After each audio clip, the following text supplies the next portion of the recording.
En este momento, solicitamos que pongan sus celulares en modo silencioso para que podamos dar continuación a nuestro taller. Este taller se está grabando y las ponencias estarán disponibles después de organizadas en ponencias y en mesas en nuestro sitio www.isacs-unasur.org, y también estarán divulgadas en nuestras redes sociales, el Twitter @isaacsunasur y el Facebook isaacs.unasursalud. Entonces, no solo para que nosotros podamos volver y a veces mirar a algo que nos interesó durante este taller, pero también para divulgar a nuestros compañeros de Sudamérica, ¿no?, que trabajan con el tema de APS o que están involucrados con cualquier otro tema de salud que les pueda interesar las discusiones que vamos a tener acá en el día de hoy y en los días secuentes. La mesa 1 tendrá como el tema las experiencias de APS en sistemas universales. Ya tenemos acá nuestros ponentes y nuestra coordinadora de mesa. La doctora Leonor Conil es la coordinadora de investigación del Observatorio Iberoamericano de Políticas y Sistemas de Salud y que coordinará los trabajos de esta tarde. Así que estará coordinando y organizando todo que serán las ponencias que vamos a asistir.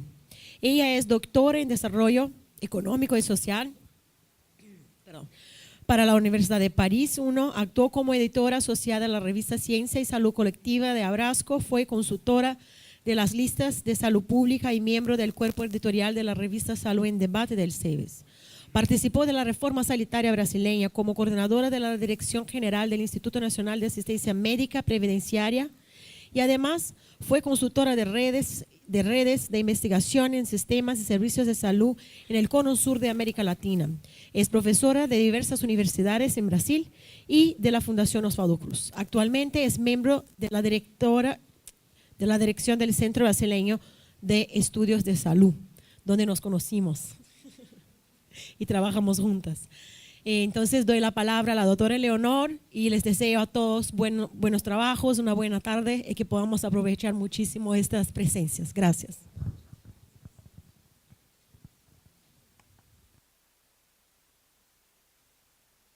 Ahora sí? Sí, ahora sí. Buenas tardes. Esta parte de la tarde, al principio sí es un poco, pero hay mucha, es un honor, es una gran oportunidad estar coordinando esta mesa, porque se sigue hablando de experiencias o de la concretud de la salud, de la atención primaria, como una estrategia de reorientación de los sistemas de salud. En las experiencias que vamos a tener, vamos a seguir la orden del programa y los presentadores tendrán una media hora para hacer su exposición. Voy a tener que cumplir este rol y después tenemos el coffee break y abriremos para una discusión. Vamos de inmediato a empezar por el profesor Salas, Álvaro Salas, que es, bueno, es especialista y también ha hecho una maestría en ese campo de administración, gestión y economía de la salud. Fue el director y presidente de la Caja Costarricense de Seguro Social durante el proyecto de reforma sectorial en Costa Rica, que ha justamente implementado esta política de atención primaria. Y ahora está actuando como profesor en la Universidad de Costa Rica. Entonces es una gran oportunidad también de escucharlo. Profesor, yo estoy acá al final porque es una cuestión de logística, para que ustedes puedan trabajar mejor con la computadora. Bueno, muy buenas tardes. Muchas gracias. Es un gusto estar acá en Río de Janeiro. Como todos saben, es un gran gusto venir a Río de Janeiro, para todos. Por supuesto, muy agradecido con todo el equipo de ISACS que tan gentilmente a lo largo de estos meses preparatorios nos hemos estado comunicando y con Ligia Giovanella, que por supuesto una amiga y compañera de muchos años en las luchas por la salud y la seguridad social. Yo quiero en primer lugar decirles que es muy importante lo que está pasando en todo nuestro continente. Hay que tomar las cosas con la alegría y el optimismo que se requiere. Hay que hacer estas cosas con mucha alegría, con muchas ganas, con mucho entusiasmo. Los resultados que se reportan de todas partes, de todos los países en el continente son de mejoría, las cosas están haciéndose mejor. Las noticias del nuevo gobierno en Chile, por ejemplo, nos llenan de gran optimismo de saber de todas las maravillas que están haciendo ahora que la presidenta Bachelet volvió al poder. Y en menos de 100 días están implementándose cosas extraordinarias. Lo que nos contaba la compañera de Bolivia, por supuesto, toda la discusión que se está dando en Colombia con una nueva ley, que bueno, habrá que ver, allá es complicado, como en todos nuestros países, pero quiero decir que las noticias son buenas, hay que tomarlas con optimismo y seguir mejorando, no nos queda más. Yo les quiero hablar rápidamente del caso de Costa Rica. Costa Rica es un país pequeñito que se encuentra allá en el puro centro de la América, ¿verdad?, del continente americano, con una población pequeñita de 4.5 millones de habitantes. Ustedes ven un país de 52.000 kilómetros cuadrados, pero que tiene un seguro social desde 1941 y que a esta parte es un seguro universal, de cobertura universal, como vamos a ver después. Bueno, cosas que nos han identificado, como el tema de la educación obligatoria de más de un siglo, la eliminación de la pena de muerte desde hace más de un siglo, la eliminación del ejército desde 1948, o sea que 2 años antes de que este servidor de ustedes naciera ya no había ejército. De manera que si en 66 años no ha habido necesidad de ejército, pareciera que no se necesita, ¿no? Asignaciones familiares desde 1974, que vamos a ver cómo estas asignaciones familiares van a cubrir el financiamiento de la atención de los asegurados por el Estado, y la universalización del Seguro Social desde 1970. Bueno, como nos decía Ligia en el esquema que nos dio, ¿verdad? A continuación, entonces, cómo se organiza el Sistema Nacional de Salud. En el caso de Costa Rica tenemos 2 a 3 grandes instituciones públicas muy importantes, un Ministerio de Salud que es rector. Antes había una pregunta que me pareció interesante, ¿verdad? En el caso nuestro es el encargado de la política de salud, a donde se trabaja continuamente con el Parlamento, hay una relación íntima con el Parlamento, ¿verdad? Y esa rectoría tiene que ver con todas las organizaciones prestadoras de servicios de salud, como la Caja Costarricense de Seguro Social y el Instituto Nacional de Seguros, que son 2 instituciones públicas que prestan servicios de salud, además del Instituto de Acueductos y Alcantarillados y la universidad, en grandes grupos, ¿verdad?, de instituciones públicas que están luchando por el aseguramiento y la prestación de los servicios de salud. Y aquí, ¿cómo se financian? Es importante, ¿verdad?, que ustedes sepan de que en el caso nuestro, la seguridad social nuestra se financia con contribuciones a la seguridad social. Mi amigo José Manuel Freire no le gusta esto, ya hace muchos años me lo dijo, que él sigue creyendo que lo mejor son los impuestos, ¿verdad?, como nos demostró en su presentación, pero ustedes ven que hay otra forma, que es por contribuciones de trabajadores, empresarios y el Estado, contribuyendo al financiamiento del seguro social, ¿verdad? Un seguro social que es obligatorio, nadie puede decir que yo no me aseguro, es obligatorio, ¿verdad?, que es universal y que es el prestador nacional de servicios de salud a través de la Caja Costarricense del Seguro Social, que se organiza de una manera que a continuación veremos. Entonces, ¿cómo es que contribuyen? Ustedes lo tienen ahí. Bueno, el patrono contribuye con 9.25% de la planilla, ¿verdad? La planilla lleva un cargo de 9.25 que se le carga al patrono. Esta es una prueba del ácido. Quien tiene capacidad de pagarle al Seguro Social es una institución que funciona. La que no puede pagarle al Seguro Social, mejor cierra porque no es el lugar para hacerlo. En Costa Rica hay una ley que lo obliga, ¿verdad?, a cotizar. El trabajador cotiza con un 5.5% y el Estado con 0.25%, que ahí se ve como muy poco, pero en realidad no es tanto, porque ustedes saben que el Estado cotiza como patrono, ¿verdad?, y como Estado. De manera que al final es un 15% de la planilla lo que cobramos en el Seguro Social, con la diferencia de que lo cobramos directamente en el Seguro Social. O sea, somos tan cobradores como la tributación directa en el gobierno central, ¿no? Nada más que somos mejores cobradores que el Estado. Y la morosidad es mucho menor hacia el Seguro Social porque lo hemos logrado de manera que en el país no hay ninguna transacción económica, bancaria, de préstamos de ningún tipo que no lleven un certificado de que está al día con el Seguro Social. O sea, no se pueden hacer inversiones de ningún tipo si no hay una previa certificación de que está al día con el Seguro Social. Por supuesto que los patronos tienen 1000 maneras de evadirlo, ¿verdad?, creando nuevas y otras empresas, pero ahora tenemos sistemas informáticos que los persiguen y tienen que pagar. El trabajador, por supuesto, no le queda más que pagar directamente de la planilla, no solo el trabajador del Estado, sino el trabajador independiente, ¿verdad? Tenemos categorías de aseguramiento para los independientes.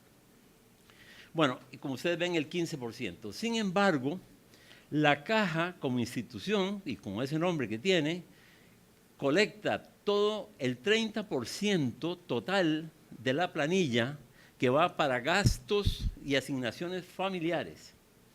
O sea, no solo para el Seguro Social, sino que le colecta al gobierno lo correspondiente del pago de las personas que no son cotizantes regulares, ¿verdad?, que son personas indigentes, de manera que el asegurado por el Estado está cubierto también y la Caja lo colecta directamente. Es una ventaja, José Manuel, de lo que hemos hablado.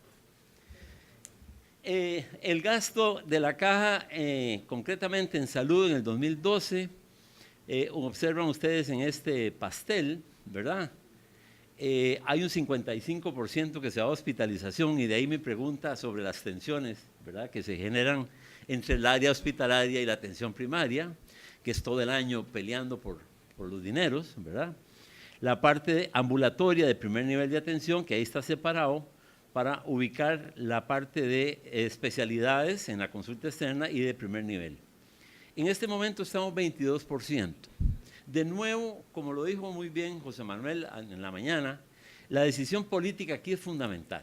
O sea, si en ese momento el gobierno de turno está dispuesto a apoyar esto fuertemente, ese 22 sube, ¿verdad? Cuando ustedes ven que el gobierno se hace ahí medio quitadito, se queda con el 22%, que es lo que la ley lo obliga. De manera que esas tensiones nosotros tratamos de suavizarlas, dado que todos los proveedores y prestadores de servicios de salud están dentro de la misma caja. O sea, de nuevo, como planteaba José Manuel en la mañana, son funcionarios del Seguro Social, todos empleados públicos, todos prestan los servicios en los centros de salud del Seguro Social, en los hospitales, en las clínicas y en las áreas de salud, como vamos a ver a continuación. El presupuesto global de la Caja Costarricense del Seguro Social es de $5 billones. Eso se los cuento porque alguien hizo los cálculos y encontró que el presupuesto del Seguro Social en Costa Rica es igual a todo el presupuesto de nuestro hermano Nicaragua, que está al lado.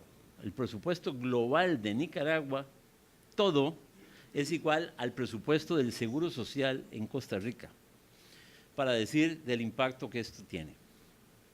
Bueno, ¿ha servido o no ha servido un sistema universal de salud, una cobertura universal basada en atención primaria? ¿Ha funcionado? Miren, en esta lámina queremos mostrarles lo que ha pasado en 50 años, de 1960 al 2010. Vean ustedes la población, ¿verdad?, que prácticamente se cuadruplica. La tasa de mortalidad, vean ustedes, de 8, que en el 1960, que ya era baja, ¿verdad? La mortalidad general, dije, a 4.6, ¿verdad?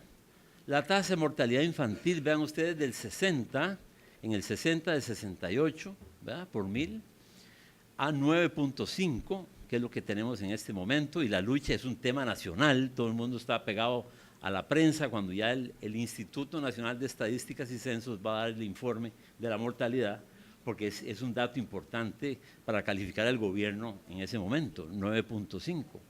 Ustedes ven la expectativa de vida para ambos, de 62 a 79, que es muy importante, las mujeres están en 82.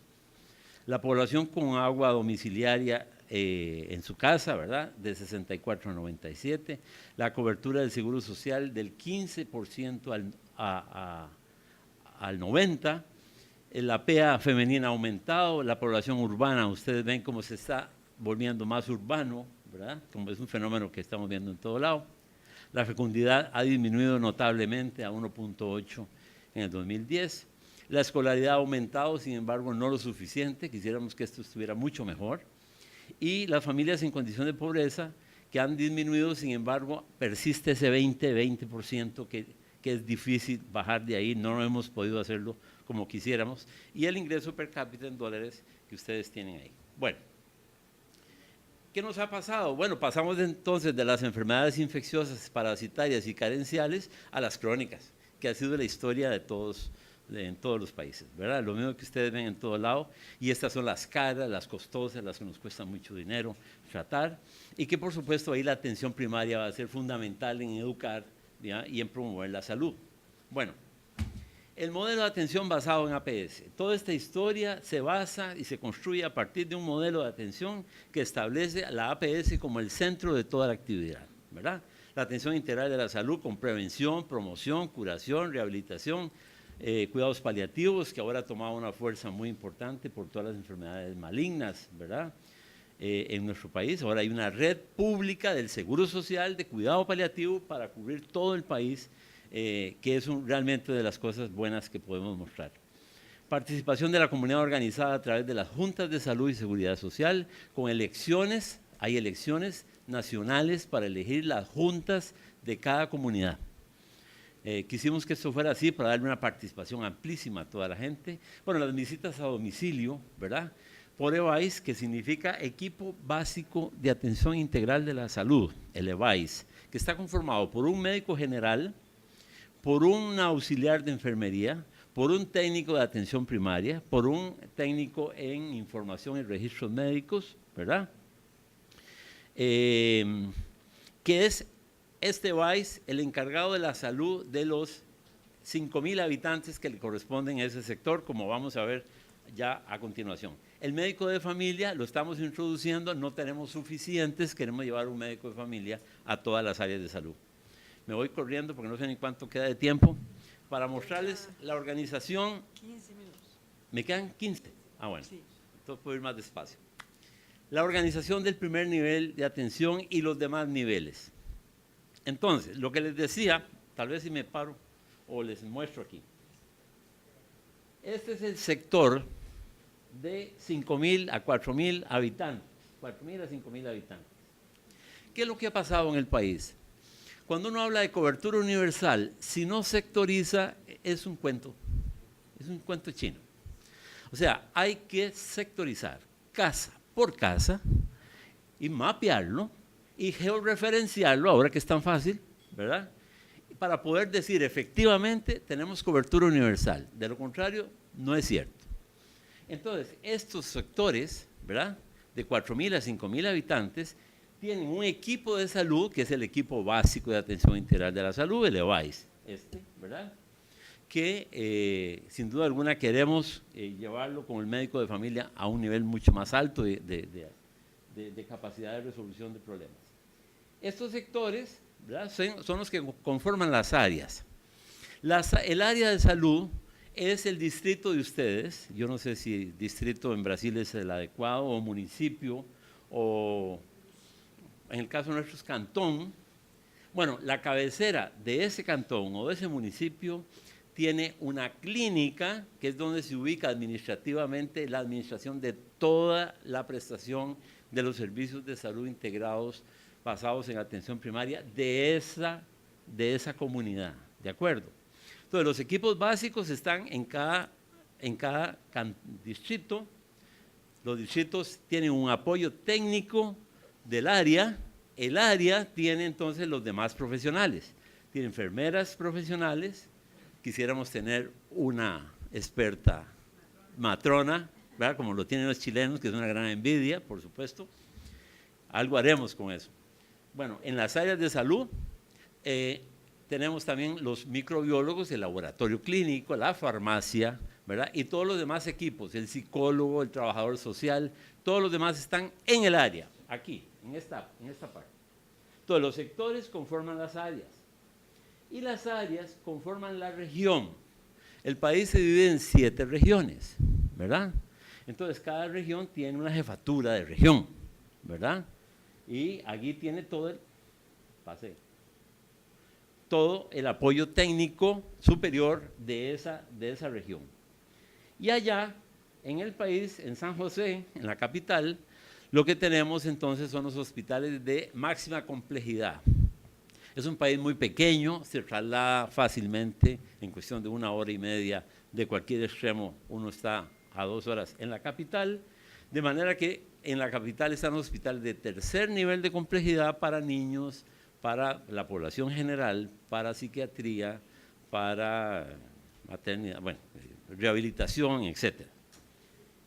No sé si les queda claro, cualquier pregunta, por favor, ¿verdad? Lo que quiero decirles es que hay un proceso de sectorización nacional que nos ha permitido llevarle a cada hogar un técnico de atención primaria 1 o 2 veces al año que va con un expediente familiar. Le llevamos un expediente a cada uno, de manera que en cada visita sabemos cómo está el hipertenso, el diabético, la embarazada, el niño en alto riesgo nutricional, etcétera, ¿no? Todas las actividades que se hacen, que ustedes conocen bien en el nivel local. Y para la prestación y la referencia y contrarreferencia, el país se dividió en 3 grandes redes de servicios de salud, porque tenemos 3 grandes centros de atención de tercer nivel de complejidad. Entonces ustedes ven aquí, en esta parte, en el norte, que esto es frontera con Nicaragua, aquí está Nicaragua, todo este norte, ¿verdad? Noroeste, tiene una red pública de hospitales de baja complejidad a hospitales regionales que ya tienen especialistas. Igual aquí tenemos la región este, la red este, que da al Caribe, aquí está el Caribe y Cuba está por aquí, ¿verdad? Más o menos. Y aquí el sur, la región sur, la red sur, que tiene que ver con la frontera con Panamá, aquí, de aquí para allá sigue Panamá. Esto que se ve así esquemáticamente, ustedes ahí lo único que tienen es una aproximación de cómo están divididos todos los cantones donde vamos a tener las cabeceras del área de salud. Y aquí, esta se me atravesó ahí un poco, no era esa, vamos a seguir con esta. Ahí. Entonces, ¿qué nos da? Una telaraña gigantesca, nacional. Cada uno, 10 minutos. Cada una de estas cajitas es un cantón, lo que sería para ustedes un distrito. No existe ninguna posibilidad de que se omitió uno. Todos están aquí, todo el país. Esto es todo el país, ¿verdad? En este caso, esta red es la red noroeste. En este caso, aquí, tanto, lo ven aquí en el mapita chiquito, esa es la red noroeste, donde tenemos perfectamente ubicados todos los servicios de salud en toda la división político-geográfica del país. Este primer nivel refiere a hospitales y clínicas de más complejidad, y estas de más complejidad refieren a la capital, donde está el hospital de tercer nivel de complejidad, que en este caso es el Hospital México. Y estos son hospitales especializados en niños, en mujer, en psiquiatría y en todas las demás. Igual para la región, para la red este. Entonces ustedes ven igual, el mismo esquema. Cada distrito, en este caso nuestro, cantones, tienen una sede donde se efectúa toda la organización y la planificación de la prestación de servicios de salud en apoyo a los equipos básicos de salud a nivel de cada uno a nivel de los grupos de 4.000 habitantes que tenemos. Esto llevado a un mapa, como ahora electrónicamente es posible, ¿verdad? Es exactamente la información que tiene el gerente en la mesa de lo que está ocurriendo en todo el país. Y si quieren irlo a ver, encantados, están invitados todos los miembros de ISACS. Yo me encargo personalmente de ir con ustedes a visitar cada uno de los rincones del país, porque eso ha costado mucho, ha sido un esfuerzo muy grande, ¿verdad? Y quisiéramos que lo conozca mucha gente y que nos digan cómo se puede mejorar. Bueno, y yo creo que ya terminé. Esa es la otra región, la otra red, ¿verdad? La red sur, igual. Esta red es especialmente importante porque esta es la zona más pobre del país. La zona sur del país es la más pobre, donde tenemos más dificultades y donde hay que apoyar con mayor número de especialistas y médicos todo el sistema. Bueno, termino diciéndoles que la salud no lo es todo, pero que sin salud todo lo demás es nada. Muchas gracias. Gracias. Bueno, muchas gracias. Usted inclusive ha regalado un poco más de tiempo al próximo. Ha sido muy puntual. La exposición, el programa ahora es de Caridad, es de Cuba, pero tenemos dos expositoras, entonces por eso yo creo que Salas le ha dado un poco más. Va a haber una buena... Estaba amenazado de Ligia, que no me podía pasar. Va a haber un buen equilibrio. Y bueno, Caridad Pérez Charbonnier. Primero la doctora Cristina, que va a presentar el sistema. Ok. Entonces, doctora Cristina Luna, que es actualmente ministra consejera de la Embajada de Cuba en Brasil, es médica con maestría en Ciencias en Atención Primaria de Salud y profesora asistente de la Universidad de Ciencias Médicas de Havana. También fue directora de un municipio mucho tiempo, entonces trabajó en la práctica y después entonces en posiciones de dirección en la Dirección Nacional de Atención Primaria hasta 2012, donde también después se tornó viceministra de Asistencia Médica hasta ser designada para trabajar en Brasil acá como ministra consejera del programa Más Médicos. Bueno, primero que todo, agradecer al comité organizador de este evento, a todos los que de una forma u otra han tenido que ver con la organización del evento, y yo creo que es una buena oportunidad, como se ha estado hablando desde el horario de la mañana, para presentar y dar nuestras modestas experiencias de un país que, como todos sabemos, pobre, bloqueado, pero que por encima de todas las cosas ha priorizado todo lo relacionado con la salud de la población. Nosotros dividimos la presentación muy rápido, voy a hacer una panorama de qué es lo que caracteriza, cómo surge nuestro Sistema Nacional de Salud, e inmediatamente, bueno, como se anunciaba, la doctora Caridad pues se centrará esencialmente en qué momento está hoy la atención primaria de nuestro país. Bueno, yo creo que no podríamos hablar de la atención primaria de salud en nuestro país sin antes mostrar nuestro Sistema Nacional de Salud desde la génesis, su génesis como tal data desde los años 1909, donde la Secretaría de Sanidad y Beneficencia se dedica por entero a la atención de los problemas de salud de la población cubana. Y ya en el periodo neocolonial, prácticamente las acciones de salud estuvieron centradas principalmente en, con una característica como tal que era la que predominaba en aquella época en nuestro país, donde la salud tenía un carácter puramente privado, estaba, o sea, curativo, pero de manera muy aislada, no sistemático y elitista, donde totalmente estaban descontextualizados todo lo relacionado con la realidad de la salud de la población en aquel momento. La próxima.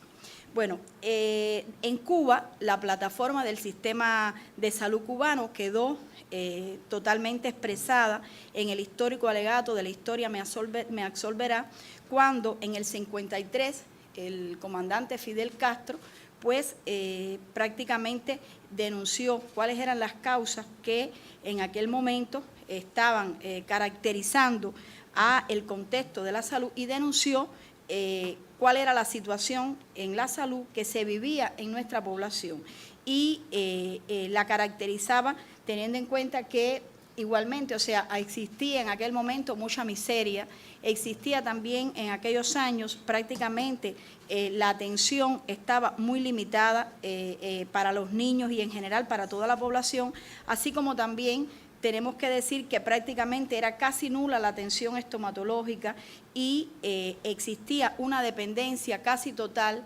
de la agricultura y de manera general mucho hacinamiento en nuestras instituciones y todo eso era como denominador común, estaba presente en nuestro país la pobreza, que era el denominador común de todas estas características que en aquel momento existían. Cuando ya en el año 59 triunfa la revolución, es precisamente cuando en la población existía más de un 40% de analfabetismo, existían solamente 3 universidades, una escuela de medicina y solamente 6.286 médicos, que eran con los que contaba el país, y prácticamente estos se concentraban en las grandes ciudades y muchos de ellos, el mayor por ciento, pues emigró hacia los Estados Unidos. Y por supuesto, también la mortalidad infantil en aquel momento estaba por encima de 60 por cada 1.000 nacidos vivos. El 49% de los niños menores de 1 año padecían de desnutrición. La expectativa de vida era inferior a 60 años y la inmunización estaba muy limitada en la población. Y por supuesto, apenas teníamos en aquella época centros de investigación y pues precisamente por la falta de financiamiento. Y la población, en este caso, fundamentalmente, el cuadro de salud de la población predominaban en aquella época las enfermedades transmisibles. Ya después, a partir de que ya triunfa la revolución, pues se revierte o se comienzan a revertir por la prioridad que se le da a todo lo relacionado con la educación, la salud, la seguridad social, que pasaron a ser en este caso la prioridad y formaron parte como premisas básicas para el desarrollo de todo lo que acontecía en la salud pública cubana. La próxima. Ya en la Constitución como tal, en su artículo 50, que establecen como principios humanistas y de solidaridad, son los que han caracterizado a la salud pública cubana, donde en su artículo 50 pues expresa que todos tienen derechos a que se atiendan y proteja su salud, y el Estado garantiza este derecho. O sea que ya después en el 83 pues se elabora la Ley 41, que es la Ley de la Salud Pública Cubana, y que precisamente esta ley es la expresión puramente de la voluntad de todo un pueblo sin discriminación ni exclusión social. Nuestra salud pública cubana, como principio, o sea, en primer lugar, tiene un carácter estatal y social de la medicina, es accesible y gratuita, con una orientación totalmente profiláctica y con una participación comunitaria e intersectorial para cada uno de los problemas de salud que se enfrentan en los diferentes niveles de atención, así como también, por supuesto, es universal y regionalizado y con una concepción también puramente internacionalista. La próxima. Bueno, nuestro sistema de salud, de manera muy breve también, está enmarcado en diferentes etapas y, por supuesto, estas etapas, cada una de ellas tuvieron que ver con el contexto sociopolítico en que se iba encontrando, nunca eliminando lo que surgía en una década, sino que retomándolo y creando nuevas características para este sistema de salud que se fue fortaleciendo en cada una de las décadas.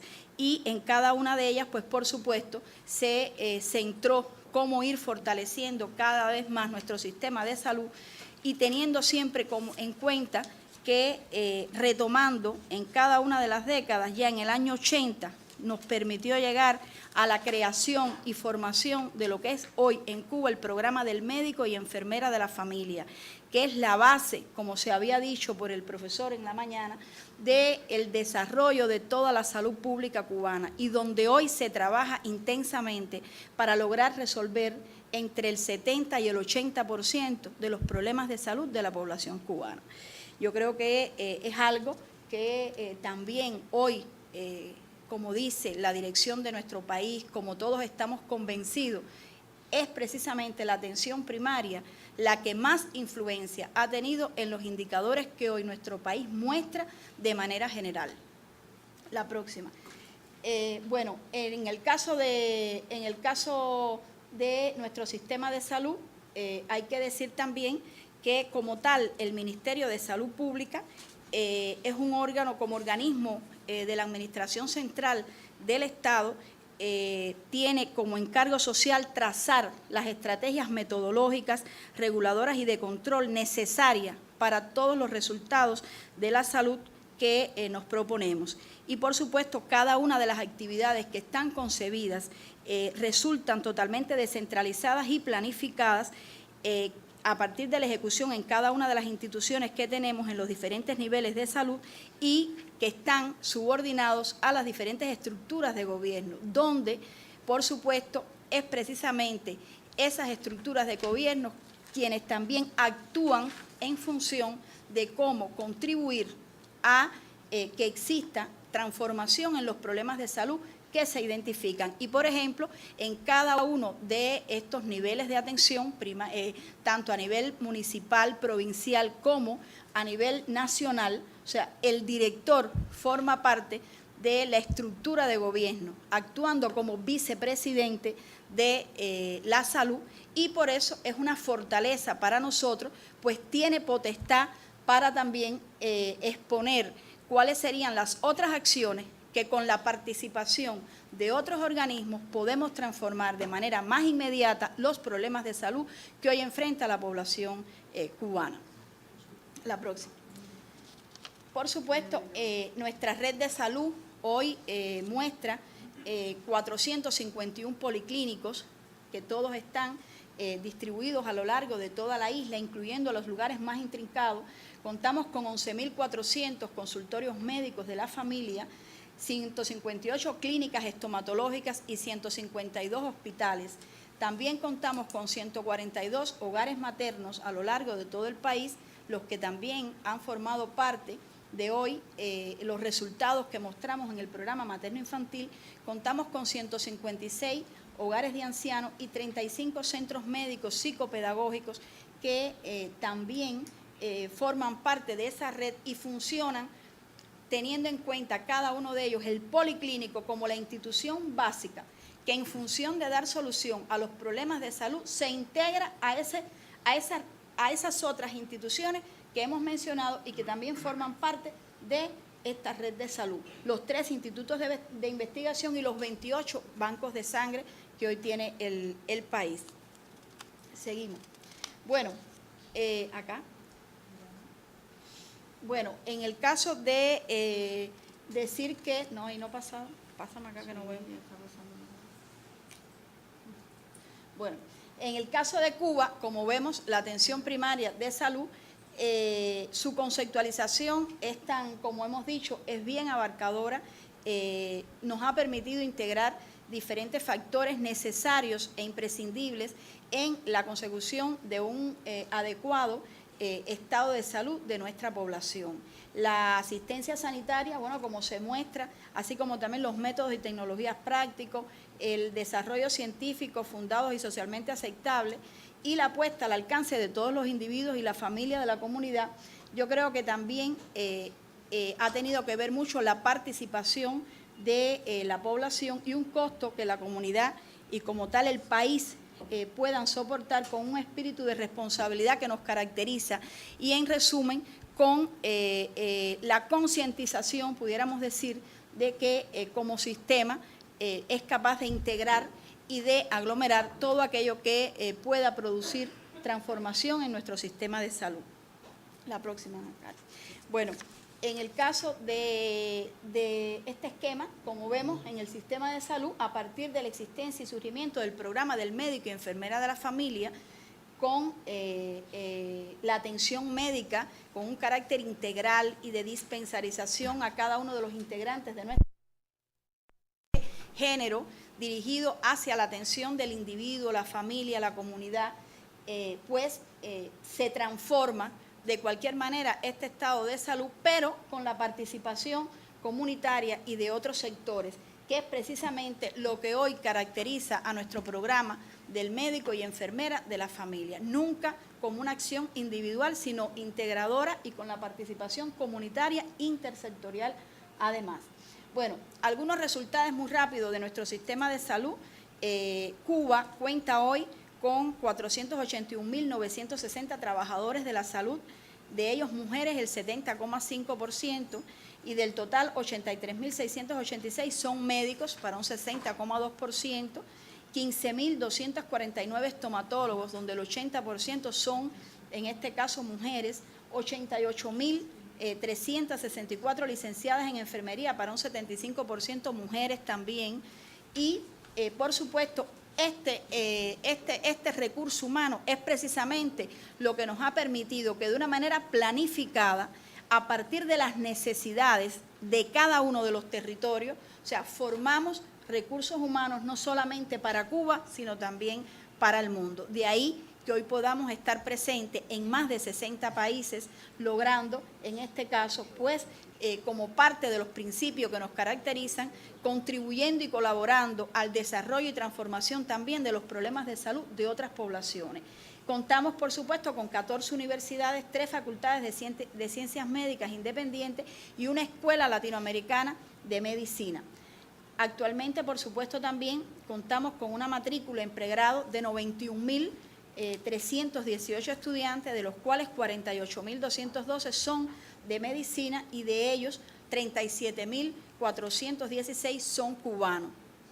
Y culminarán, por supuesto, sus estudios en este curso 26.845 cubanos y 1.936 extranjeros que hoy se encuentran, extranjeros que se encuentran cursando también la carrera en Cuba, y de ellos 9.244 precisamente de medicina, que son de estos 5.735 puramente cubanos. Es decir, que no se ha detenido bajo ningún concepto la formación de recursos humanos, pues como dijo nuestro comandante Fidel Castro un día, los recursos humanos, médicos, enfermeros, tecnólogos, nunca van a sobrar.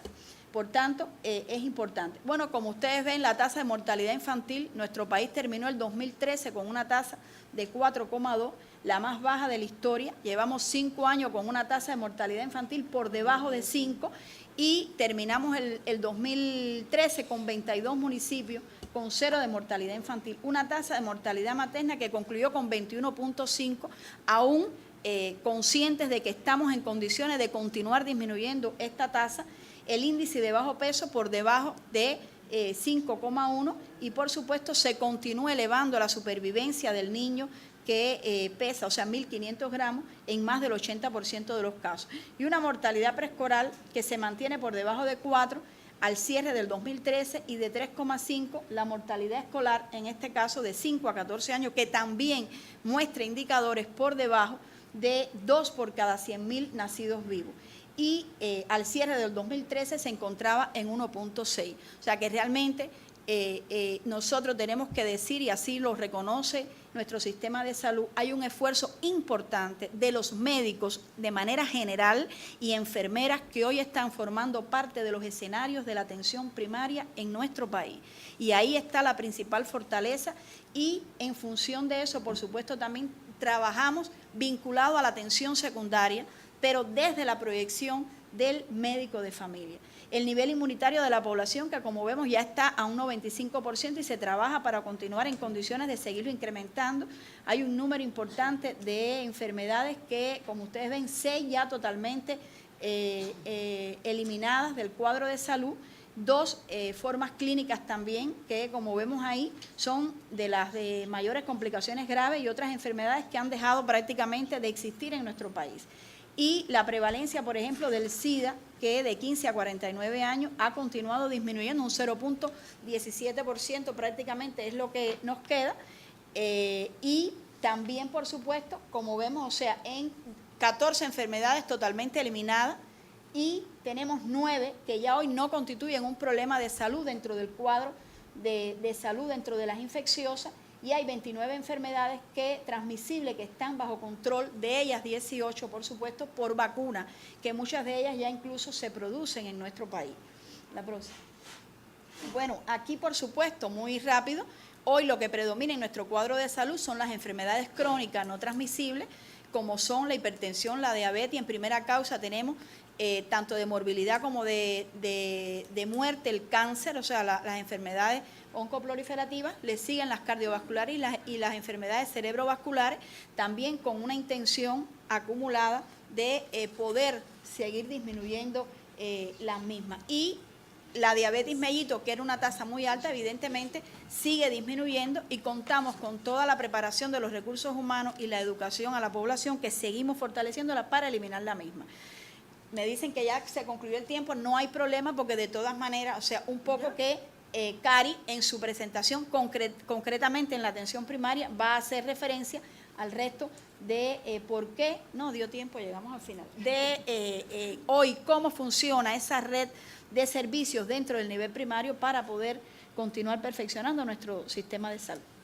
Bueno, muchas gracias. Entonces pasamos a Caridad Pérez Charbonnier, que es jefa de la atención primaria en el Ministerio de Salud Pública de Cuba. También es médica, especialista en medicina general integral, con maestría también en atención integral a la mujer, y directora nacional de la atención primaria en su país, y además también trabaja en docencia en la Universidad de Ciencias Médicas de Habana.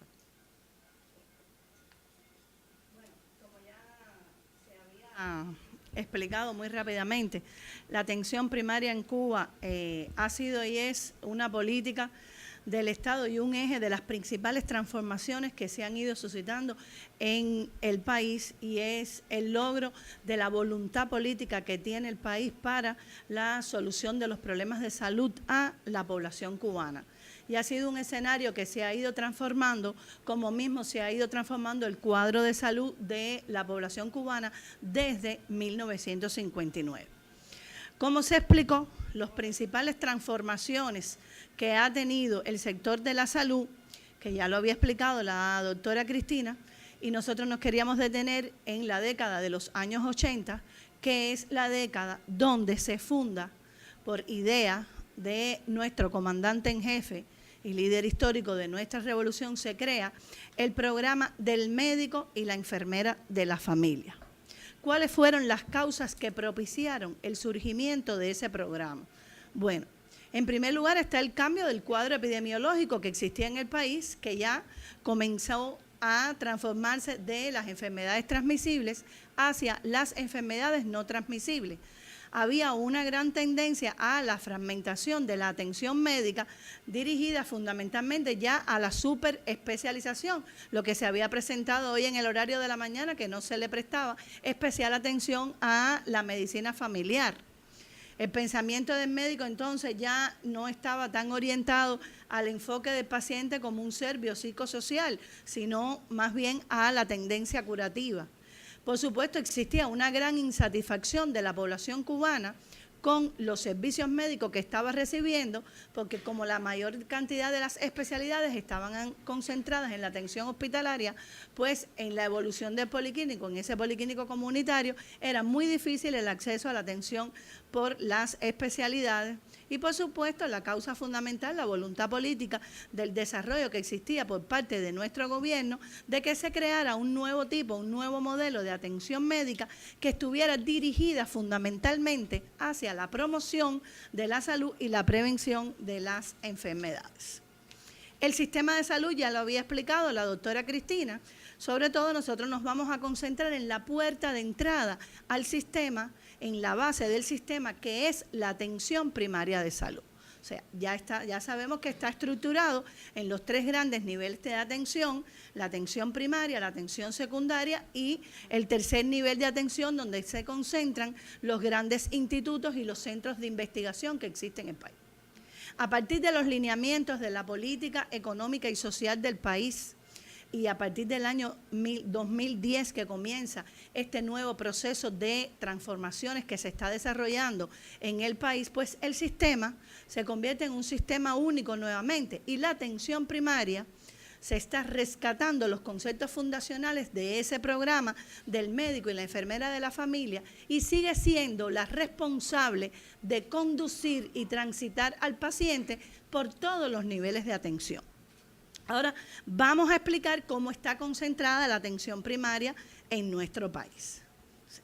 El área de salud, que es ese policlínico, que es el centro integrador donde se ejecutan todas las acciones, el policlínico pertenece a un área de salud que es un espacio geográfico que está muy bien determinado y que en Cuba tiene un promedio entre 15.000 y 60.000 habitantes por policlínico. O sea, esos son los promedios que tienen los policlínicos en Cuba. Y a él se le subordinan como área de salud todas las instituciones que están dentro de ese espacio geográfico. Llámese la casa de abuelo, el hogar materno, los centros médicos psicopedagógicos. Y la población cubana en Cuba también está sectorizada. Y toda la población, los más de 11 millones de habitantes que existen en Cuba, concentran su atención en lo que nosotros le llamamos el consultorio médico de familia. ¿Quiénes trabajan en consultorios médicos de familia? Un equipo básico de salud. Y a ese equipo básico de salud lo conforman un médico graduado en medicina general comunitaria, que puede ser especialista en medicina general integral o puede ser residente de esa especialidad, puesto que nuestro sistema tiene la particularidad que es formador de sus propios recursos humanos y se forman desde el puesto de trabajo. Una enfermera que hemos logrado, ese sí es un logro que tenemos, profe, a diferencia de Costa Rica, que el 84% de nuestras enfermeras son enfermeras licenciadas en enfermería. Y de ellas tenemos un 15% que son especialistas, o sea que después que hacen la licenciatura, 5 años, hacen la especialidad y existen 4 especialidades para la enfermería propiamente dicha. Y de ellas el 15% las tenemos graduadas en enfermería comunitaria. O sea que es una gran fortaleza que tiene en Cuba la atención primaria de salud. También forman parte de ese equipo básico de salud los estudiantes de los diferentes perfiles y las carreras que se estudian en las ciencias médicas en Cuba, sean estudiantes de enfermería, de estomatología, de psicología, de la tecnología de la salud y de estomatología, ya las mencioné, toda enfermería y medicina. O sea, todos estos equipos básicos de salud se concentran, que son los que garantizan la atención médica, son dirigidos y organizados por el grupo básico de trabajo. Cada grupo básico de trabajo tiene como promedio, a él se le subordinan como promedio, entre 15 y 20 equipos básicos de salud. ¿Quiénes integran los equipos básicos de salud? Un médico especialista de medicina general integral, que es el jefe del equipo y quien coordina todas las acciones desde el punto de vista que tiene funciones docentes, asistenciales, investigativas y administrativas. O sea, es el ente de control de todo lo que las normas y directrices que se rigen desde el Ministerio de Salud Pública y es el que directamente controla desde la base cómo se ejecuta. También lo conforman profesores de las especialidades, para nosotros llamadas especialidades básicas, que es el pediatra, el obstetra y el especialista de medicina interna. Lo conforman, bueno, también un número de equipos básicos que ya habíamos explicado, un estomatólogo por grupo básico de trabajo, un trabajador social, los técnicos en estadística, que aunque metodológicamente se subordinan en el policlínico al departamento de registros médicos, funcionan desde el grupo básico de trabajo y son parte de este y hacen también sus funciones administrativas en los equipos básicos de salud. Tiene también un técnico en higiene y epidemiología, un técnico de rehabilitación integral, que igualmente su sede es en el Servicio de Rehabilitación Integral, pero que tiene una labor comunitaria y hace visitas de terreno para iniciar la rehabilitación comunitaria en el paciente que en un momento determinado no puede deambular. Y bueno, tiene también como integrante ese grupo básico que ahora tenemos una nueva propuesta y ese tiene un técnico de vectores que ya hoy tiene un universo fijo y que ha pasado, ya está en una nueva propuesta con este proceso de transformaciones de que pase a ser parte del equipo básico de salud. O sea, para que tenga un universo fijo de trabajo y sus resultados de trabajo estén en correspondencia con los del consultorio médico de la salud. O sea, no puede haber en mi comunidad un foco de mosquito Aedes, no puede haber una infestación, no puede haber un microvertedero, es responsabilidad de él junto con el médico, la enfermera y la participación comunitaria. Y bueno, cada grupo policlínico tiene, en dependencia de la población que tiene un grupo de 1, 2 o hasta 3 grupos básicos de trabajo. Existen en Cuba 451 policlínicos. Existen en Cuba 810 grupos básicos de trabajo y 11.400 consultorios médicos de familia. De esos 11.400 tenemos la particularidad que un grupo de ellos, aproximadamente el 5%, en lugar de tener una sola enfermera, tienen 2 como principio, porque hay un asentamiento, ese fundamentalmente los vemos en las zonas distantes o en las zonas para nosotros llamadas rurales o de difícil acceso. Esa es otra particularidad que tenemos. Donde hay asentamiento de alrededor de 300, 400 habitantes, que no justifica la presencia de un médico porque perdería competencia, pues ahí hay un consultorio médico donde vive la enfermera, yo les traje fotos también que les vamos a mostrar, donde vive esa enfermera y en ese consultorio médico el médico llega con una frecuencia en dependencia de la cantidad de población que tiene. Cada consultorio médico atiende como promedio 1.040 habitantes en el país. Entonces, como particularidad, bueno, las del modelo que ya las habíamos explicado a grosso modo, la voluntad política, sí tenemos 2 que queríamos explicar, que son el análisis de la situación de salud y el ingreso en el hogar. Para nosotros, ese equipo básico de salud hace la investigación por año del cuadro de salud de su área correspondiente. Y de eso tiene que desarrollar todas las determinantes sociales y hacer un análisis de la situación de salud y de conjunto con los líderes de las comunidades y las organizaciones, trazar un plan de acción para la solución de esos problemas. Algunas son a corto plazo, otras a mediano y otras a largo plazo, pero todas tienen un plan de medida establecido para la solución de ese problema. Estos son los servicios que se ofertan hoy en un policlínico. O sea, como promedio en Cuba existen más de 20 servicios en los 451 policlínicos que hay en el país. Todos los servicios básicos. Además existe el servicio de urgencia que se garantiza las 24 horas del día, donde además existe en un grupo en 122 municipios del país, casi a uno por un servicio por municipio donde no hay hospital, áreas intensivas municipales y servicios regionalizados. O sea, en este nuevo modelo había servicios que no era necesario que se mantuvieran en todos los policlínicos porque nuestro personal se estaba descalificando. Y entonces se hizo un estudio en correspondencia con el nivel de actividad que tenían cada una de las áreas y la cantidad de población, y hay un grupo de servicios que entonces están regionalizados para 1, 2, 3 policlínicos en dependencia de la cantidad de población que cada uno de ellos atiende. Programas priorizados dentro del programa del médico y la enfermera de la familia están estos que ustedes ven, y como ya explicaba la doctora Cristina, como el cuadro de salud en Cuba cambió y las enfermedades oncoproliferativas han ido desplazando a las enfermedades cardiovasculares y las cerebrovasculares y hoy son la primera causa de muerte en Cuba,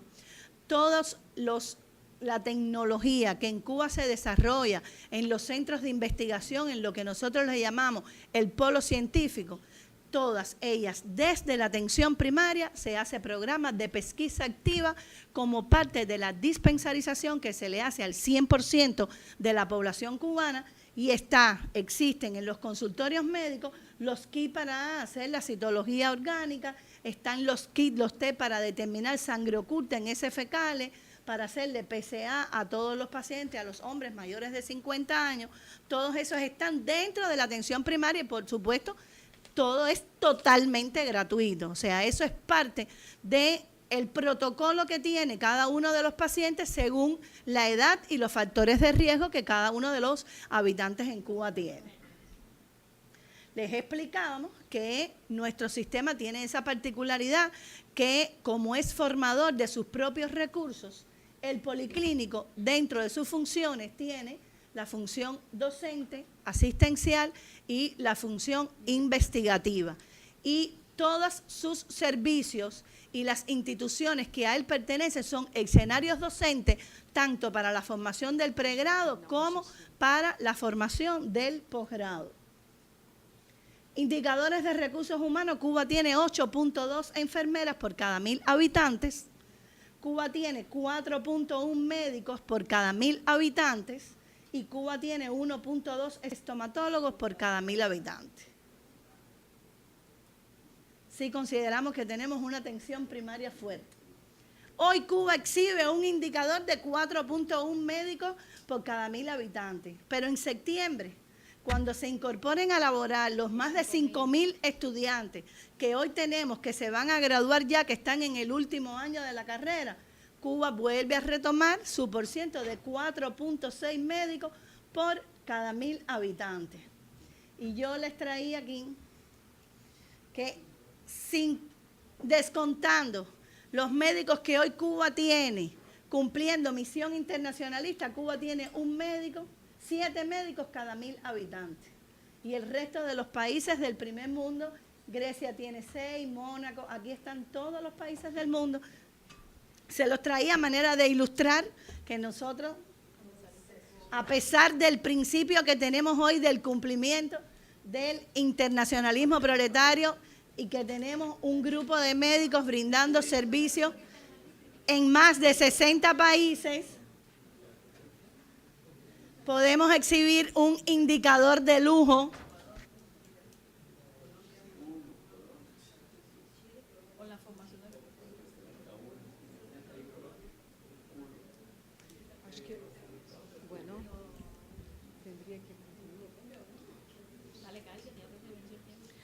Bueno, como resultados en la atención primaria tenemos, en comparación con el año anterior, a pesar de todas las transformaciones que hemos tenido, se ofertaron en el año anterior 67 millones de consultas en la atención primaria, 1 millón de consultas más con respecto al año anterior. Igual por el médico de familia, o sea, estas son de manera general en la atención primaria, contando los profesores, y las del médico de familia, 1 millón de consultas más, y se hizo también más de 1 millón de visitas de terreno por parte de ese equipo básico de salud. Se incrementaron todos los servicios de rehabilitación integral y se inició con la rehabilitación hospitalaria domiciliaria como programa priorizado, porque Cuba es un país que tiene un alto índice en el envejecimiento poblacional, y se ha desarrollado un programa de atención al adulto mayor y se ha potencializado todos estos servicios que se le ofrecen a los adultos mayores, y garantizando la cobertura, o sea, como parte de ejemplificar cómo Cuba garantiza la cobertura en las zonas aisladas o de difícil acceso.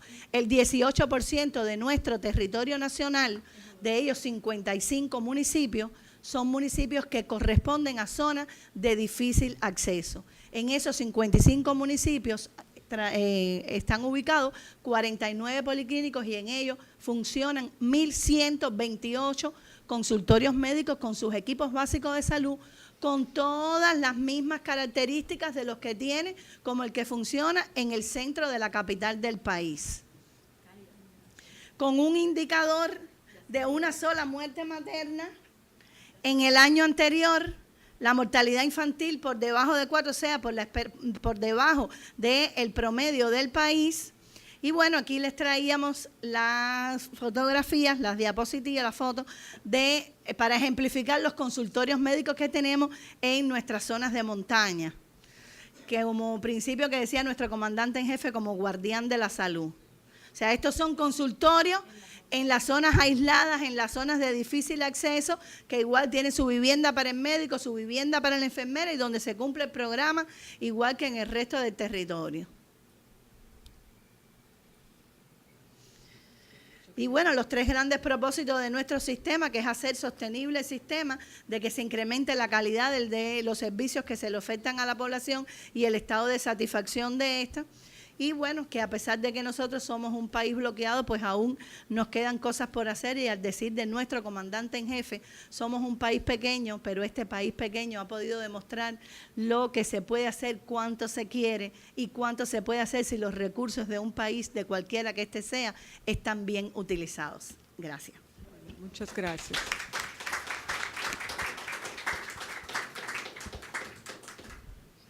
Bom, agora vamos passar ao Dr. Henrique Botelho, que é também médico de família e foi, na verdade, eu acho que a grande contribuição que provavelmente ele vai se aprofundar é a participação dele na reforma da atenção dos cuidados primários em Portugal. Ele tem uma ligação muito grande com a Associação Nacional de Unidades de Saúde Familiar. Ah, estou falando em português. É porque era Henrique Botelho, que era de Portugal. Now she goes. Pero me comprendieron, ¿no? Sí, bueno, entonces mejor. Y bueno, trabaja como asesor internacional de la Asociación Nacional de Unidades de Salud Familiar y también fue director ejecutivo de un conjunto de centros de salud de una região, de uma parte, Terras de Basto, em Portugal. E hace parte também de nosso Observatório Ibero-Americano de Políticas e Sistemas de Saúde. Muito boa tarde a todas e a todos. Muchas gracias a todas y a todos. Como ya ustedes han reparado, hablo portugués y tengo una gran dificultad en hablar portuñol. De manera entonces que voy a hablar portugués. Voy a tratar de hablar de una manera despacio. Si yo empiezo a hablar muy rápidamente, hagan una seña y yo voy a tratar de hablar más despacito. Es siempre un placer venir a un país que adoptó nuestra lengua materna. Me siento muy bien en Brasil y hablar también con todos nuestros hermanos de América del Sur.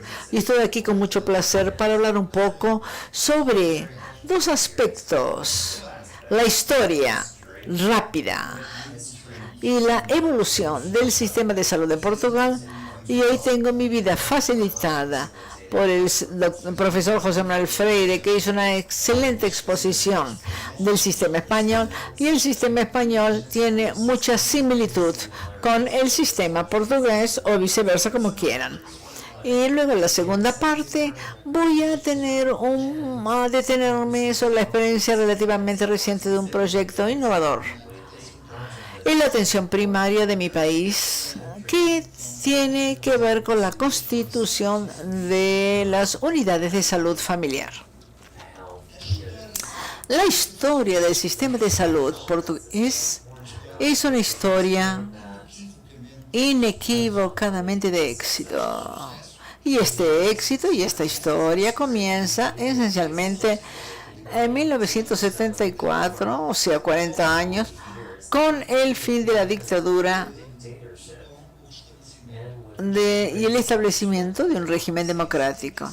En el año 76, la Constitución Democrática, salida de esta revolución democrática, reconoce a la salud como un derecho y determina la creación de un Servicio Nacional de Salud Universal, general y gratuito. Era así la primera formulación del mismo. Y también determina que cabe prioritariamente al Estado asegurar ese derecho de los ciudadanos. Muy rápidamente, a principios de los años 70, Portugal presentaba indicadores muy desfavorables en el contexto europeo. Podemos incluso decir que Portugal era el país de Europa con peores indicadores, especialmente en el área de salud. No obstante, lo más extraordinario que sucedió en nuestro país fue la rapidez, el corto espacio de tiempo que nosotros pasamos de indicadores absolutamente inaceptables para indicadores que hoy nos colocan en la lista de los países más desarrollados. Solo para tener una idea, en 1970 teníamos un índice de mortalidad infantil de 58.6. En 2001 ya estaba en 5 y en 2011 está en 2.6%. Teníamos 8.000 médicos. En este momento tenemos aproximadamente 43.000 médicos. 63% de los partos eran domiciliarios. En este momento, en 2001, 99% se hacen en ambiente hospitalario, perfectamente adecuado, es un parto seguro. Y la capacidad de financiar los servicios públicos era limitada. En 1970, el gasto total con la salud era solamente 2.8% del Producto Interno Bruto. Estoy hablando, me estaba preguntando si habla muy rápido, si ustedes están entendiendo el profesor. En alguna historia relativamente a la atención primaria de la salud. En los años 60, por consiguiente, e incluso antes de la restauración de la democracia, hay un conjunto de 3 o 4 visionarios que en la Dirección General de la Salud comienzan a esbozar la construcción de una propuesta de un sistema de salud exento, centrado en la atención primaria. Así nació lo que nosotros denominamos hoy día los centros de salud de primera generación. Eran esencialmente centros de salud volcados para cuestiones muy básicas como las cuestiones de agua potable, por ejemplo, las cuestiones básicas de higiene, como algunas nociones de poder y cultura, en el sentido de comenzar a introducir algún conocimiento en el área materno-infantil. En el año 74, la implementación del régimen democrático, 76, Constitución de la República, y en 1979 se crea la Ley del Servicio Nacional de Salud. En 1982 se define y se constituye en ley la especialidad de la enseñanza general y familiar, exactamente en la misma equivalencia de todas las demás especialidades médicas, y se crea la carrera médica de medicina familiar. A esta altura comienzan a aparecer los primeros departamentos de medicina familiar en nuestras universidades. Esta es una diferencia con España. En este momento, todas las universidades portuguesas cuentan con departamentos de medicina general familiar y tenemos ya un conjunto significativo de doctorados en este área. O sea, la medicina familiar en Portugal es una disciplina académica y es una especialidad médica, exactamente con todas estas palabras. En 1996, y voy a retornar dentro de poco a este tema, se crearon algunos proyectos experimentales que vendrían a ser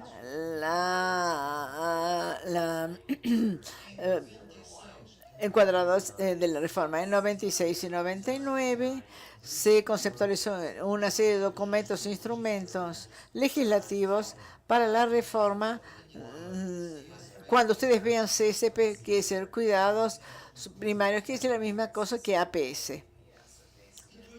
De 2000 a 2004 hay una interrupción motivada por una alteración del ciclo político en Portugal. Todas estas reformas son congeladas y la política sigue las lógicas de competencia del mercado. En el 2005 una nueva alteración del ciclo político y se retoma la reforma de los cuidados, los primeros cuidados de la APS. En 2011 tenemos una crisis económica brutal.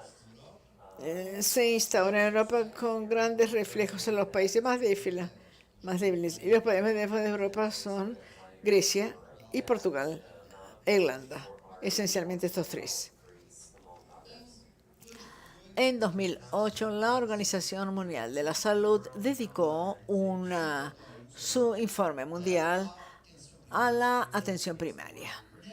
En ese documento, Portugal tiene un lugar destacado especial exactamente por la progresión que en apenas 30 años exhibe de sus indicadores, solamente algunos.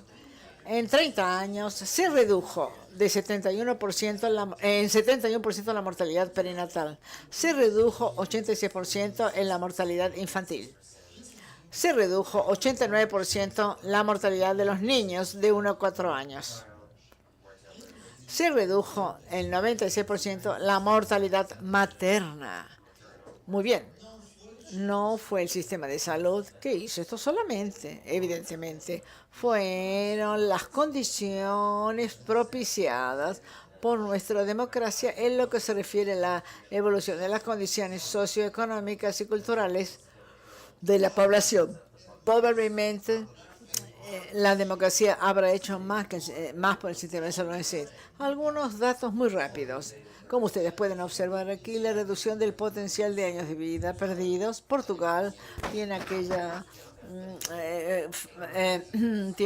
flecha roja y en 30 años pasamos de un país que, aunque estando en Europa, parecía estar fuera de Europa, para niveles perfectamente normales. Incluso tenemos en este momento un número mejor que es el propio promedio de la OCDE.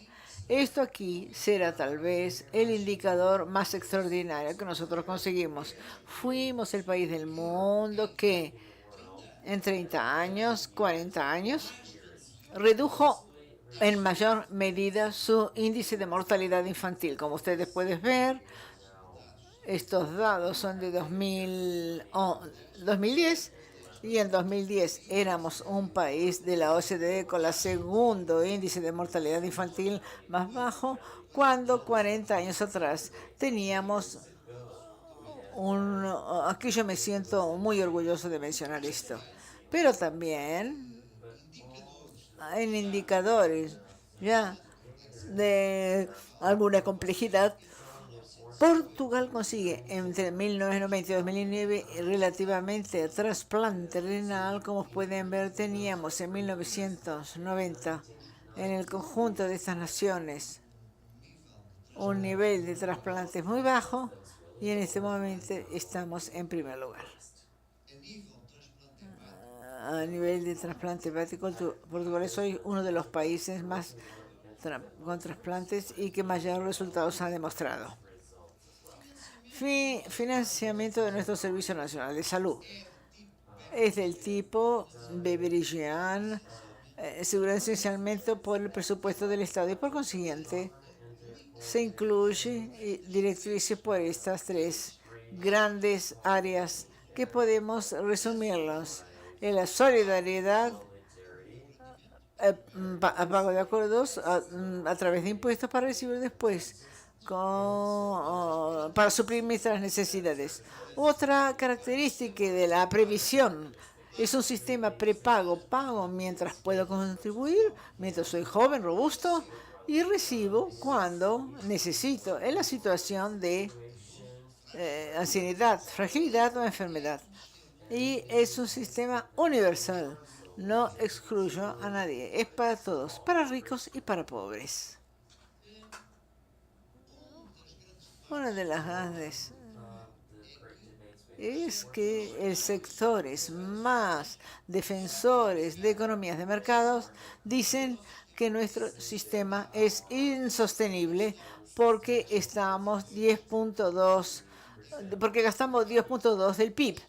En facto, esta cifra es un poco por arriba del promedio de los países de Occidente, pero si vamos a analizar el gasto per cápita o comparar el gasto del Producto Interno Bruto, también debemos comparar el PIB y nuestro Producto Interno Bruto es más, porque si nosotros hacemos las cuentas per cápita, como ustedes pueden observar, Portugal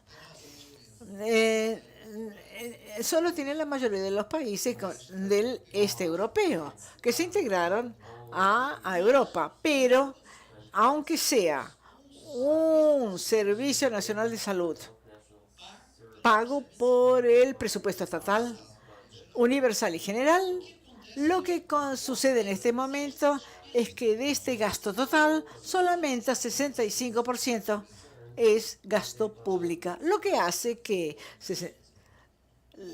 y el resto, el 35%, es básicamente out of pocket.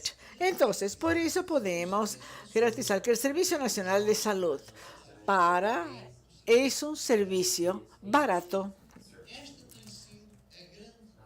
Este ha sido el gran discurso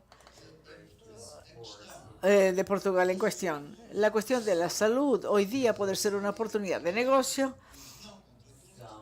de no contractualistas y sostenibilidad financiera. Es interesante ver aquí a Portugal, tiene aquella flechita vermelha Portugal con fondo blanco. Si es verdad que nosotros gastamos muy poco, solamente 1.8 entre 2000 y 2011, podemos ver que en los 3 últimos años nosotros ya contrajimos más de lo que habíamos hecho en una década. La reforma de la atención primaria en Portugal. En 2005, este fue el equipo creado por el Ministerio de Salud.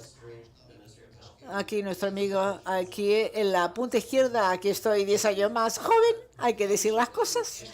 Pero de esta manera sucede exactamente porque en este momento deben estar preguntándose. Y entonces, con esta producción y esta evolución, ¿qué estaba mal? ¿Qué obligó a una reforma de la atención primaria? Bueno, 83-96 es esencialmente un periodo de reflexión, de amadurecimiento y de construcción de una identidad con perfil profesional y también la construcción de una disciplina académica y especial médico. Esto crea exigencias, esto crea la necesidad de tratar de ir más allá.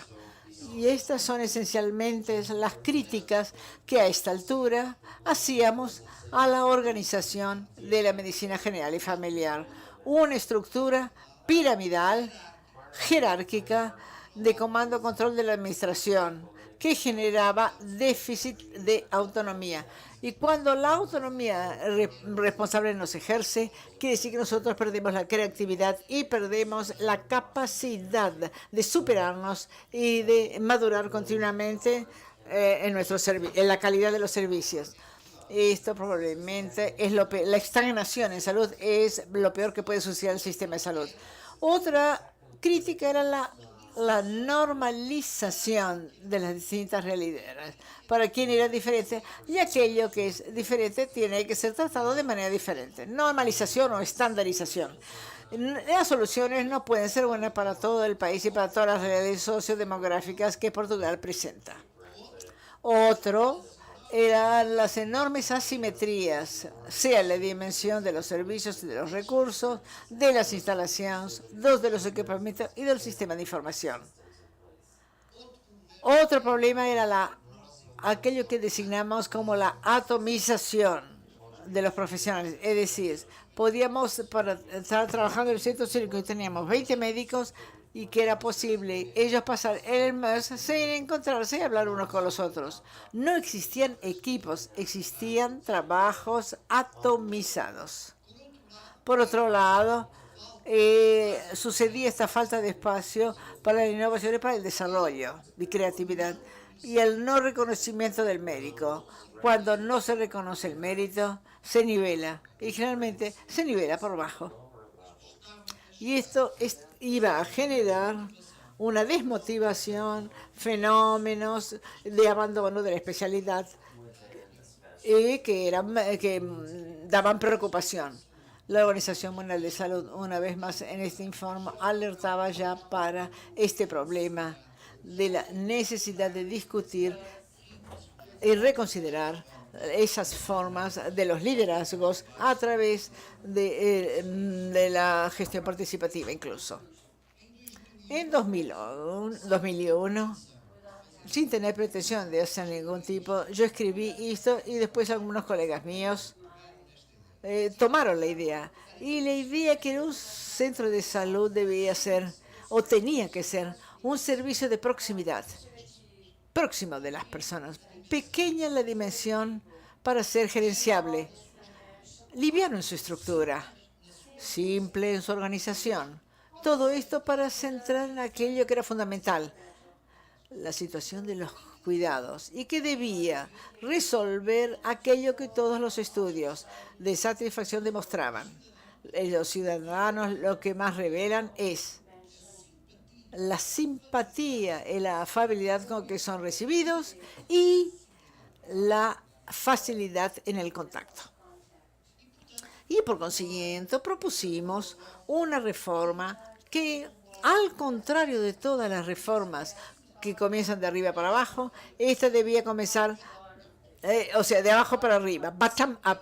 O sea, definíamos los grandes objetivos y lanzábamos su red. ¿Cómo es que ustedes quieren organizar para conseguir alcanzar estos objetivos? Y entonces se crearon las unidades de salud familiar.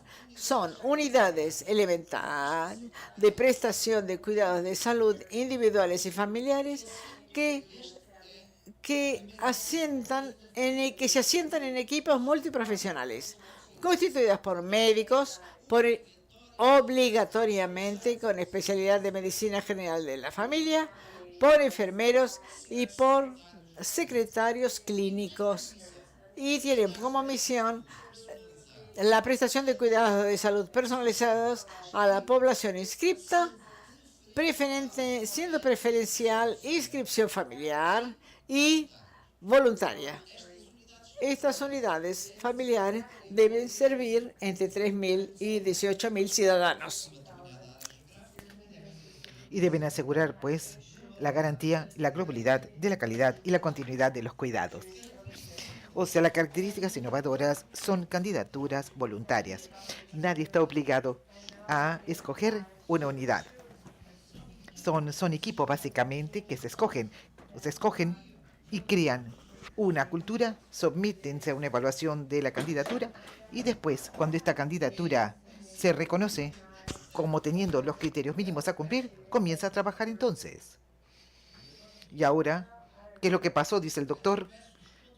A ver, ¿cuánto tiempo me queda todavía? Dice.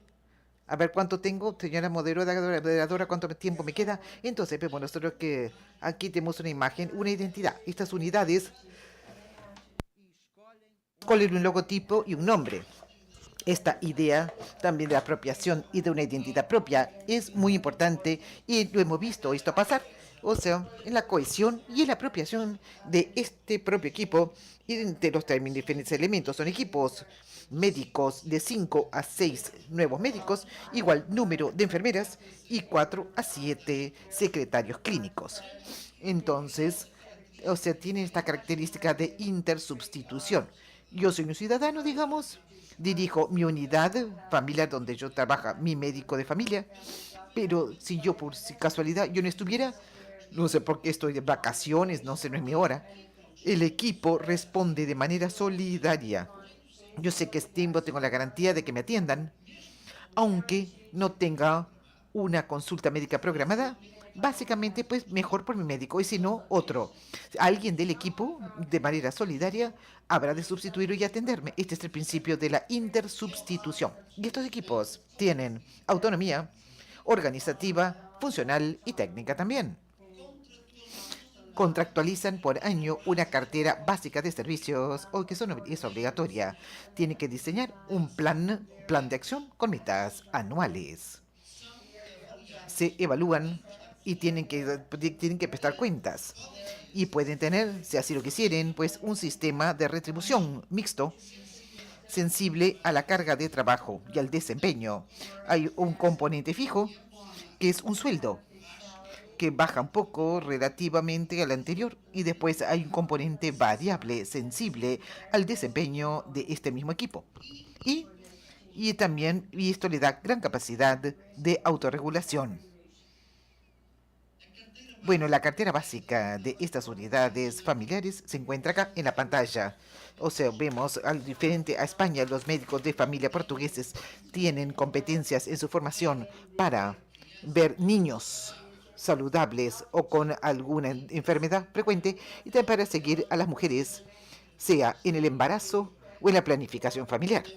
También la salud de los adultos, enfermedades crónicas, las más prevalentes, diabetes, hipertensión, y también DPOC, y la enfermedad aguda, llamamos casos del día, cuidados de enfermería y atención a domicilio, vacunación y compromiso para con la docencia, que son gran parte de estos aspectos están en unidades con enseñanza universitaria. Bueno, fundamentalmente tenemos dos herramientas. Una, que es un sistema de información. Ahora, en este momento no hay papel en los registros clínicos, en las unidades familiares. Todo pasa con un archivo electrónico y con un proceso de contractualización que deben ser inteligentes. Yo no digo que sea, estoy diciendo que debe ser así donde se negocian metas ambiciosas de manera que sean realistas también. Esta es mi unidad. Aquí Leonardo estuvo ahí y Ligia también. Es la primera línea de contacto y la imagen. Si la primera línea de contacto falla, entonces será muy difícil. Entonces, muy importante, no es obligatorio que el ciudadano sea percibido, o sea, por alguien que está con la cara enojada. Tiene que ser realmente recibido por la gente sonriente. Nuestras secretarias clínicas son todas sonrientes. Por el otro lado, vemos que es fundamental también de que la atención primaria se vuelva realmente atractiva. Y para que sea atractiva, estos son los factores internos y externos que nos preocupan porque inciden. Hay que fomentar que la medicina general y familiar y la enfermería de familia sean reconocidos también por los pares hospitalarios, que haya satisfacción en el trabajo.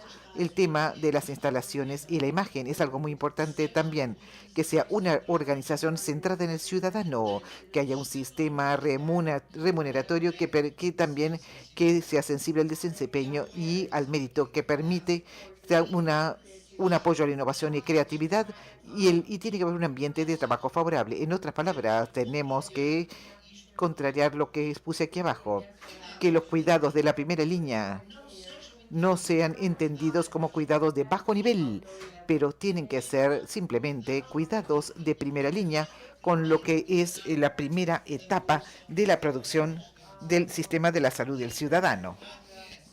O sea, se puede decir que nosotros tenemos que dar servicios a través de ser un elemento del modelo avanzado de desarrollo. O sea, esto no puede ser cuidado poco, mientras si es cuidado pobre, la atención primaria de la salud, o sea, no tiene su expresión, ni constituye tampoco aquí lo que es fundamental para fundamentar.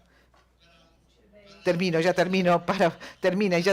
se preocupe, para fundamentar, repite, un sistema de la salud que sea universal.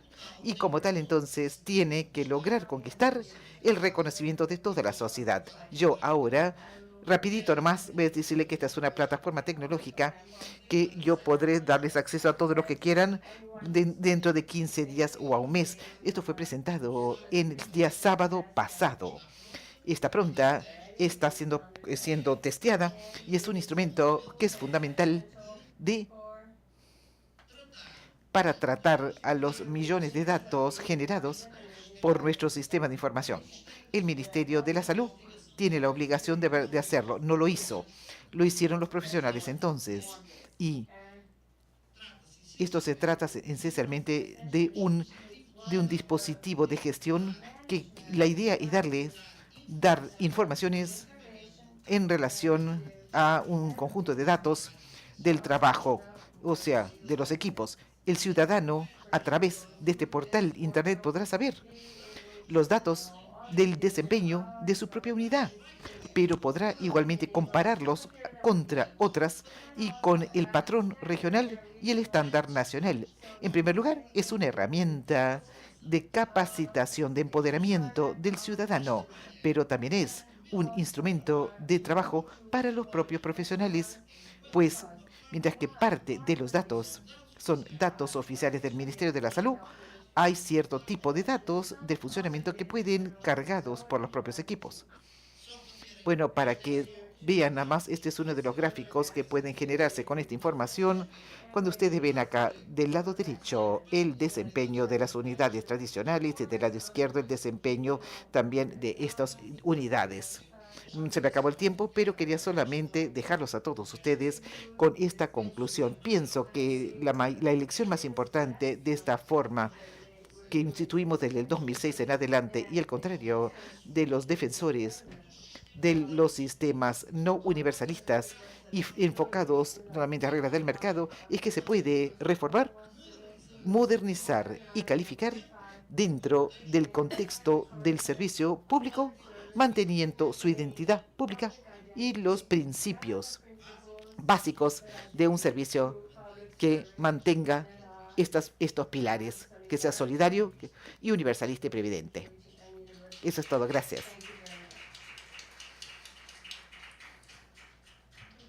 Muchas gracias, doctor Enrique. Muchas gracias.